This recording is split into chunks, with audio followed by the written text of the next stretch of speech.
মাধ্যমে বাংলাদেশের বিরুদ্ধে উস্কানি প্রদান করছে।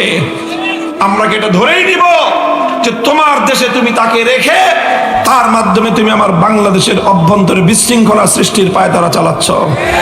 অনতিবিলম্বে বন্ধ করো। মনে রেখো, পাশের বাড়িতে আগুন লাগলে হাতে তালি দেওয়া এটা কোনো বুদ্ধিমানের কাজ না। পাশের বাড়ির আগুন পাশের বাড়িতে সীমাবদ্ধ থাকে না। তোমার বাড়িও জ্বালিয়ে সরকার করে দেবে, তুমিও জ্বলে পুড়ে ভস্মীভূত হয়ে যাবা। আমি আবার আমার সারা দেশের সকল আলেম ওলামা, ধর্মপ্রাণ মুসলমান, দেশপ্রেমিক জনতা, বিশেষ করে জুলাই বিপ্লবের অংশজন, জুলাই বিপ্লবের পক্ষপাতী গোটা দেশবাসীকে উদাত্ত আহ্বান জানাই, ধৈর্যের সাথে শান্তিপ্রিয়ভাবে পরিস্থিতি মোকাবেলা করতে হবে। এমন কিছু ঘটানো যাবে না যার মাধ্যমে বাংলাদেশের শত্রু এবং দুশ্মনরা তারা এটাকে অপপ্রচারের হাতিয়ার হিসেবে ব্যবহার করতে পারে।